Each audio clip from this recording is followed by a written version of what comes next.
Good morning, Connect Community Church. On this series on the church, we have seen that the church is really not the building, but the people. We've also seen that we are the dwelling place of the Holy Spirit. Today, we're going to be looking at what the early church did. The book of Acts is a historical account of the working of the Holy Spirit in the lives of the apostles. Acts 2 is the amazing account of the coming of the Holy Spirit to indwell believers in Pentecost. We should never try to duplicate what happened there, just as we should never demand that someone duplicates the conversion experience of Saul of Tarsus on his way to Damascus. In Acts 2, we have Peter's sermon and the wonderful account of around 3,000 people being saved. That's recorded in verse 41. Then in 42 to 47, there's a wonderful example and prescription for the church, what they did and some things that we can do. And they devoted themselves to the apostles' teaching and the fellowship, to the breaking of bread and the prayers. And awe came upon every soul, and many wonders and signs were being done through the apostles. And all who believed were together and had all things in common. And they were selling their possessions and belongings and distributing the proceeds to all, as any had need. And day by day, attending the temple together and breaking bread in their homes, they received their food with gladness and generous hearts, praising God and having favor with all the people. And the Lord added to their number day by day those who were being saved. Though this is a historical account, there are some principles that we can glean from it that we're going to be taking a look right now. And that's in verse 42. The first is the apostles' teaching. What is an apostle? Who is an apostle? I'm going to look at Acts chapter 1 and verses 21 to 22 when Peter challenged the remaining disciples or apostles about replacing Judas Iscariot, who of course had committed suicide after he had betrayed the Lord Jesus Christ. Those two verses, Acts 1, 21 and 22 say, "So one of the men who have accompanied us during all the time that the Lord Jesus went in and out among us, beginning from the baptism of John until the day when he was taken up from us, one of these men must become with us a witness to his resurrection." So the criteria he listed was that an apostle was one who had to have traveled with Jesus since his baptism up to and including his resurrection. Well, God's will was that Matthias should be the replacement. That brings up the question, what was the apostles' teaching? Since the focus of the apostles was being a follower of the Lord Jesus Christ, then it's very logical that the teaching would be about Jesus Christ. That would include a record of all that he did and, of course, his death, burial, and resurrection, and seeing the disciples afterward. It would also include the teaching of Jesus himself, because the very last verse in the book of Matthew, Matthew 28:20 reads, "Teaching them to observe all that I have commanded you, and behold, I am with you always to the end of the age." So the apostles' teaching would be their recollection, their understanding, and also the teaching of Jesus. What a wonderful privilege and benefit, I would add, that we have today. We have the four Gospels, Matthew, Mark, Luke, and John. We have the book of Acts. We have the book of Romans. We have the other epistles or letters that Paul wrote and John and others. 27 books in the New Testament, 39 books in the Old Testament. What a wonderful privilege we have. If we focus on the apostolic teachings, if we focus on the New Testament, if we focus on the complete Bible, there's no excuse for misinformation. The second thing that's a focus of verse 42 is fellowship.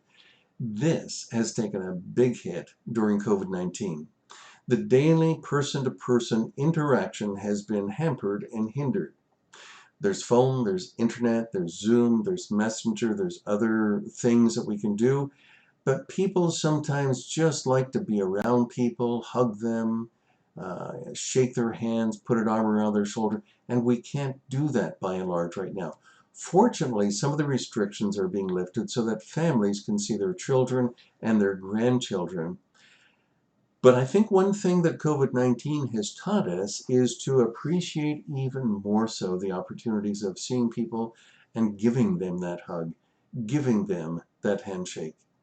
I hope this is something that when society is fully open, that we will not take for granted again. One of the great success stories, I believe, of Connect Community Church during this time of COVID-19 is the ladies who are calling the entire congregation week by week. What faithful warriors they have been. Now, sometimes we think of fellowship as involving food. Well, it's interesting because we haven't been able to do that on a communal basis in the last 3 months. And for the unforeseen future, that's not going to be a part. So hopefully it has corrected some of the idea that fellowship had to involve food. When it does, it can be very special and it's not wrong, but it should never be the focus itself. The third thing mentioned in verse 42 is the breaking of bread. This has taken a big hit also during COVID-19. There are some churches that aren't going to do it for the foreseeable future. We hope to be able to do it soon, but of course in a modified way, in a different way than we have done it before. We did it online, but that's not the same, is it? Again, though, instead of grieving over what we've lost or what we may not like that we're doing presently, it helps us to appreciate even more so when we have the opportunity of coming back together. I hope that this will be the case with us here at Connect Community Church. Partaking of the Lord's Supper or communion is a time for us to reflect on Jesus Christ and what he had done, what he did for us. He was sinless, but he took our sin upon himself, thus taking the penalty that we should be paying. Listen to 2 Corinthians 5:21. For our sake he made him to be sin who knew no sin, so that in him we might become the righteousness of God in him. And Hebrews 10, verse 10 and verse 14 are marvelous. Verse 10, and by that will we have been sanctified through the offering of the body of Jesus Christ once for all. And verse 14, for by a single offering he has perfected for all time those who are being sanctified. The song, Amazing Grace, how sweet the sound that saved a wretch like me. I once was lost, but now I'm found, was blind, but now I see. He is worthy of our praise. The fourth and final thing mentioned in verse 42 is prayer. What is prayer? It's conversing or talking with God Almighty. Let me give you a tremendous text on prayer. It's Hebrews 4:14-16. Since then we have a great high priest who has passed through the heavens, Jesus, the Son of God. Let us hold fast our confession.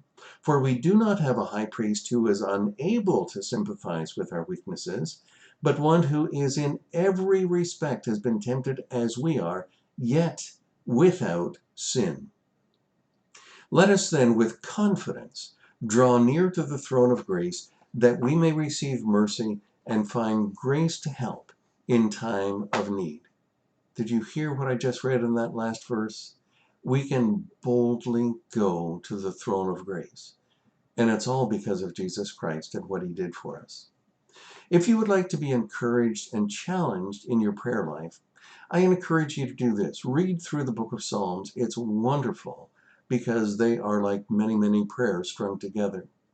If you read five Psalms a day, that means in a month of 30 days, you're going to complete the book of Psalms. And if you do that for 12 months straight, you completed the book of Psalms 12 times in 1 year. What a tremendous blessing that would be.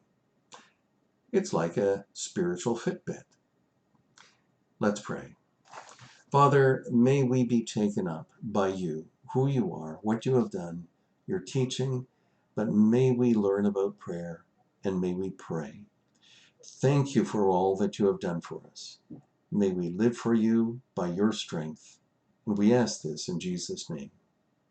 Amen.